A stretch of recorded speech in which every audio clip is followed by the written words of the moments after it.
भाइयों, क्या कभी आपने अपनी बैंक स्टेटमेंट को ध्यान से चेक किया है? अगर चेक किया होगा तो आपने नोटिस भी किया होगा कि कभी 5 रुपए माइनस हो रहे हैं, कभी 25 रुपए, कभी 50 रुपए, तो कभी 500 रुपए। और इसके पीछे हम किसको जिम्मेदार ठहराएंगे? कुछ ऐसे 5 चोरों को हम जिम्मेदार ठहराएंगे जो चुपके से आपके हर महीने ये कुछ छोटे मोटे जो रकम है वो आपके अकाउंट से काट रहे हैं। और जब साल का आखिरी समय आता है तो यही छोटी मोटी रकम कहाँ 5,000 से 10,000 बन जाएगी, आपको पता भी नहीं चलेगा। तो इन 5 चोरों को पकड़ने के लिए क्या करना होगा, वही आज इस वीडियो में बताने वाला हूं कि भाइयों, ये ऐसी छोटी छोटी चीजें हैं जिसको हम नजरअंदाज कर देते हैं और बाद में ये बड़ी अमाउंट बन जाती है और हमारा जो पैसा है मेहनत का कमाया हुआ, इसे बचाना हमारी ही जिम्मेदारी है। तो इन 5 चोरों को पकड़ने का जिम्मा आज आपको मैं इस वीडियो के जरिए समझाऊंगा। चैनल पहली बार आए हैं तो सब्सक्राइब कर दीजिए, बेल आइकन को प्रेस कर दीजिए, नोटिफिकेशंस आपको हमारी वीडियोस की आगे भी इसी तरह मिलती रहे। सबसे पहला कारण है ऑटो डेबिट। याद कीजिए वो 1 महीने का फ्री ट्रायल जो आपने नेटफ्लिक्स, ZEE5, सोनी लिव या और किसी ऐप का लिया था।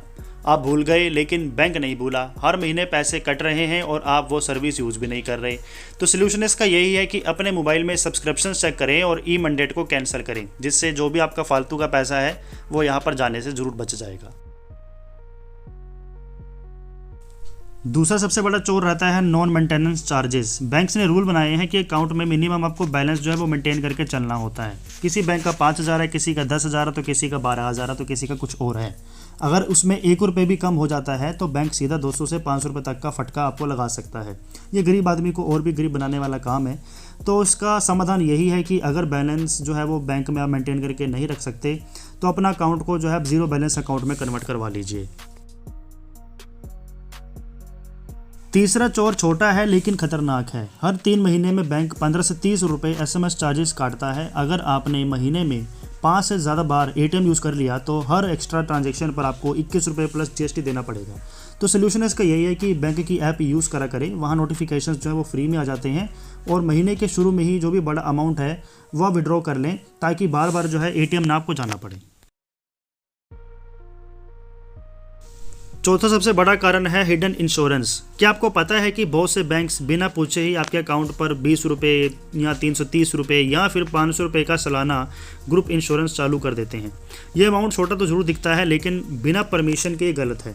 तो सोल्यूशन यही है कि स्टेटमेंट में इंश्योरेंस प्रीमियम चेक करें और अगर ज़रूरत नहीं है तो बैंक मैनेजर को कॉल करके या बैंक में विजिट करके इसे आप बंद करवा सकते हैं और फालतू का खर्चा बचा सकते हैं। 5वां और आखिरी रीज़न है डेबिट कार्ड एनुअल फीस। कभी कभार क्या होता है, हमारा जो डेबिट कार्ड है वो प्लैटिनम या सिग्नेचर का होता है, जिसकी वजह से हमें सालाना 500 रुपये से लेकर 1000 रुपये तक की एनुअल फीस देनी पड़ सकती है। अगर आपको इतने महंगे कार्ड की ज़रूरत नहीं है तो आज ही आप उसे नॉर्मल में कन्वर्ट करवा सकते हैं, जो कि रुपए या सिंपल क्लासिक कार्ड हो सकता है। उम्मीद करता हूं कि इन 5 चोरों को आप अच्छे से समझ चुके हैं और आप पकड़ने की अच्छे से कोशिश करेंगे, फालतू खर्चों को कंट्रोल करने की कोशिश करेंगे, क्योंकि जब हम इनको इग्नोर कर देते हैं तो ये फालतू खर्चा हमारा कब इतना बड़ा हो जाता है हमें पता भी नहीं चलता है। बाकी आपके मन में कोई सवाल हो या और किसी विषय पर आप वीडियो देखना चाहते हो तो प्लीज आपका कमेंट बॉक्स में बहुत बहुत स्वागत है। आप कमेंट करके अपनी राय हमारे साथ रख सकते हैं।